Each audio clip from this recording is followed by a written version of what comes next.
Hello বন্ধুরা, আশা করি সকালে ভালো আছেন। এক বাটি ভেজানো কাঁচা ছোলার মধ্যে 2খানা ডিম দিয়ে অসাধারণ টেস্টি একটা রেসিপি আজকে বানিয়ে ফেলবো।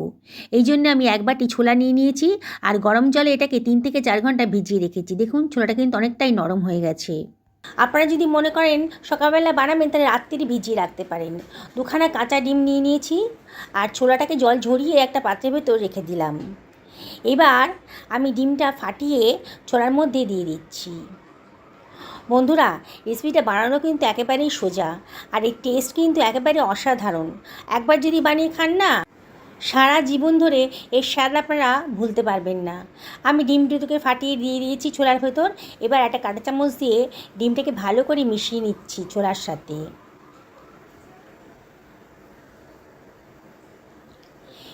এবারে আমি একটা মিক্সার গ্রাইন্ডারের ভেতর এই ডিম আর ছোলাটাকে একসাথে দিয়ে দিচ্ছি।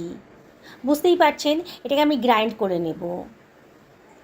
এর ভেতর দিয়ে দিচ্ছি 1.5 ইঞ্চি মতো আদা কুচি, আর দিয়ে দিচ্ছি কতগুলো রসুনের কোয়া, আর দিয়ে দিচ্ছি কতগুলো কাঁচা লঙ্কা।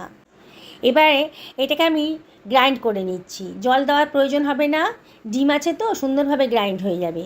দেখুন কত একটা স্মুথ পেস্ট তৈরি হয়ে গেছে। এবার একটা পাত্রের ভেতর নিয়ে নিলাম। এবার দিয়ে দিচ্ছি 1 টেবিল চামচ মতো লবণ, আর দিয়ে দিচ্ছি সামান্য একটুখানি 1/4 টেবিল চামচ মতো হলুদের গুঁড়ো, জাস্ট কালারের জন্যে। আর 1 টেবিল চামচ মতো জিরে গুঁড়ো দিলাম, আর 1 টেবিল চামচ মতো লঙ্কার গুঁড়ো দিলাম, আর 1/4 টেবিল চামচ মতো কালো জিরে দিলাম।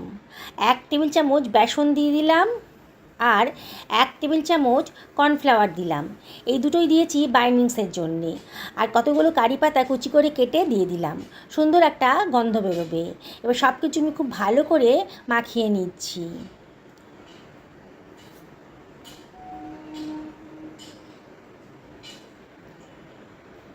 খুব সুন্দর করে মাখানো হয়ে গেছে। এখন এটাকে ঢাকা দিয়ে সরিয়ে রাখলাম।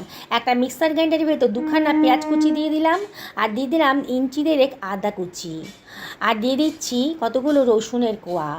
এর মধ্যে দিয়ে দিলাম লবণ, এই 1 টেবিল চামচ মতো লবণের ভেতর দিয়ে দিলাম। দিয়ে এটাকে গ্রাইন্ড করে নিয়েছি। তেল গরম হয়ে গেছে, সর্ষের তেলেই রান্নাটা করব। ছোলার ব্যাটার থেকে গোল গোল করে নিয়ে খানিকটা আমি গরম তেলের ভেতর দিয়ে দিচ্ছি, বড়ার আকারে ভেজে নিচ্ছি।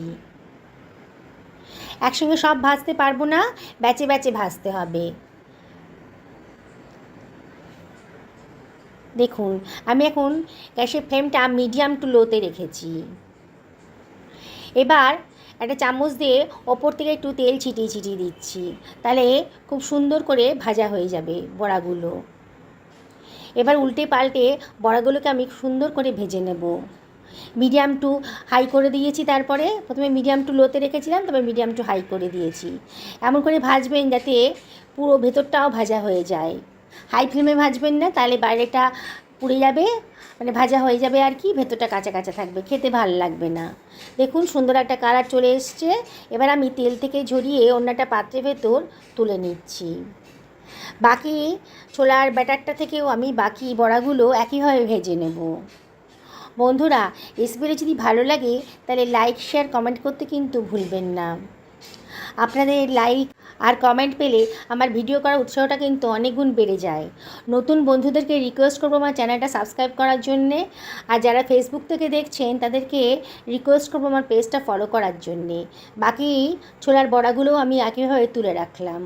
এবার ওই তেলেই দিয়ে দিলাম কেটে রাখা 2খানা আলু।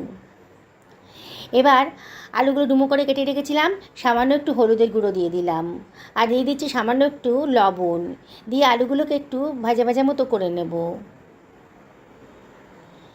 এবারে ঢাকা দিয়ে দিলাম, একেবারে লো ফ্লেমে মিনিট 5 রান্না করে নিয়েছি। দেখুন 5 মিনিট বাদে আলুগুলো কিন্তু সুন্দর একটা কালার চলে এসছে, আর বোঝাই যাচ্ছে বেশ সুন্দর করে ভাজা হয়ে গেছে।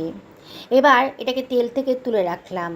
ওই তেলে দিয়ে দিলাম গোটা গরম মশলা, আর 1/2 টেবিল চামচ মতো গোটা জিরে। সুন্দর একটা গন্ধ বেরোতে শুরু করেছে যখন, তখন আমি দিয়ে দিচ্ছি বেটে রাখা পেঁয়াজ আদা রসুনের পেস্টটা, বাটি ধুয়ে একটু জলও দিয়ে দিলাম। দিয়ে মশলাটাকে একটু কষিয়ে নেব। মশলার কালারটা যখন চেঞ্জ হয়ে গেছে তখন আমি এর ভিতরে দিয়ে দিচ্ছি 1/2 টেবিল চামচ মতো হলুদের গুঁড়ো, আর দিয়ে দিচ্ছি হাফ টেবিল চামচ ধনের গুঁড়ো, হাফ টেবিল চামচ জিরের গুঁড়ো দিয়ে দিলাম, আর দিয়ে দিচ্ছি হাফ টেবিল চামচের থেকে একটু বেশি লঙ্কার গুঁড়ো। লঙ্কাটা অবশ্যই আপনারা নিজেদের পছন্দ মতো দেবেন। এবারে একটু জল দিয়ে দিচ্ছি, তাহলে কিন্তু মশলাটা পুড়ে যাবে, তখন খেতে ভালো লাগবে না। একটু জল দিয়ে মশলাটাকে খুব ভালো করে কষিয়ে নিচ্ছি। এবার দিয়ে দিচ্ছি টমেটোর পেস্টটা, একটা বড় টমেটোকে মিক্সার গ্রাইন্ডারে পেস্ট বানিয়ে রেখেছিলাম, দিয়ে দিলাম। দিয়ে আবারও সব কিছু ভালো করে কষিয়ে নিচ্ছি। দেখুন মশলাটা সুন্দর করে কষানো হয়ে গেছে। এবার ভেজে রাখা আলুটা আমি দিয়ে দিলাম এর ভেতরে, দিয়ে আবারও সব কিছু ভালো করে মিশিয়ে নিচ্ছি। এবারে এর ভেতরে আমি দিয়ে দিচ্ছি সামান্য একটু জল, জলটা দিয়ে কষাতে হবে, এখানে একবারে শুকনো শুকনো হয়ে গেছে, তাহলে পোড়া ধরে যাবে, তখন খেতে ভালো লাগবে না। দিয়ে আবারও সুন্দর করে আমি কষিয়ে নিচ্ছি। মিনিটখানে কষানো হয়ে গেছে যখন, তখন আমি ঢাকা দিয়ে আরও 5 মিনিট মিডিয়াম টু লো ফ্লেমে রান্না করে নেব। 5 মিনিট বাদে দেখুন, দেখেই মনে হচ্ছে আলুগুলো কিন্তু সেদ্ধ হয়ে গেছে। ভাজা ছিল, আবার এতক্ষণ রান্না করেছি ঢাকা চাপা দিয়ে, আলুগুলো একেবারে সেদ্ধ হয়ে গেছে। এবার আমি এর ভেতর দিয়ে দেব গরম জল। জলের পরিমাণটা একটু বেশিই দেবেন, ছোলার কোপ্তাগুলো এর ভেতর দিলে অনেকটাই জল টেনে নেবে, তাই জলের পরিমাণটা একটু বেশিই রাখবেন। আবারও ঝোলটাকে আমি ফুটতে দিচ্ছি। যখন সুন্দরভাবে ফুটতে শুরু করেছে দেখুন, এর ভেতর একটু লবণ দিয়ে দিলাম, লবণটা একটু কম লাগছিল, টেস্ট করে দেখেছি। এবার লবণটা দিয়ে আবার সব কিছু ভালো করে মিশিয়ে নিলাম। এবার ছোলার কোপ্তাগুলো আমি এর ভেতর দিয়ে দিচ্ছি, সবগুলো দেবো না, কিছু রেখে দিয়েছি বিকেলে চায়ের সাথে খাওয়া বলে। আপনারাও রেখে দেবেন, এরকম খেতে খুবই ভালো লাগবে। টি টাইম স্ন্যাক্স একবার বানাবেন, একবার টি টাইম স্ন্যাক্স হিসাবে খাবেন, আর বাকিটা গ্রেভি বানিয়ে কারি বানিয়ে খাবেন। দেখুন আমি মিনিট 5 মিডিয়াম টু লো ফ্লেমে ফুটতে দিয়েছিলাম, একেবারে ফুটতে শুরু করেছে, বোঝাই যাচ্ছে আমার ছোলার কোপ্তাগুলো কিন্তু সেদ্ধ হয়ে গেছে। একটা কোপ্তাটা প্লেটের ভেতর তুলে নিয়েছি, নিয়ে একটু চটকে দিলাম, এর মধ্যে একটু একটা আলু টুকরো আর একটুখানি ঝোল দিয়ে আবারও ভালো করে চটকে নিয়েছি। দিয়ে এবারে এটা গ্রেভির মধ্যে দিয়ে দিচ্ছি, তাহলে গ্রেভিটা একটু ঘন হয়ে যাবে, খেতে দারুণ স্বাদ হবে।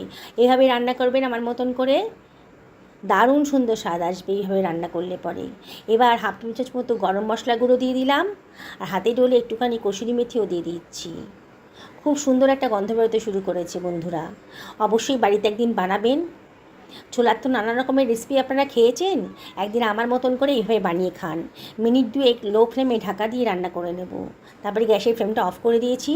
দেখুন কালারটা দেখুন, দেখুন কত অল্প খরচের ভেতর অসাধারণ টেস্টি একটা রেসিপি কিন্তু তৈরি হয়ে গেল। একেবারে নতুন স্বাদের রেসিপি, একঘেয়ে রেসিপি একেবারেই না। একঘেয়ে রেসিপি খেতে খেতে তো বোর হয়ে গেছেন, একদিন আমার মতন করে এইভাবে ছোলার কোপ্তাকারি বানিয়ে খান। দেখুন বন্ধুরা কালারটা কতটা সুন্দর, লুচি রুটি পরোটা ভাত যার সাথেই খান না কেন একেবারে জমে যাবে।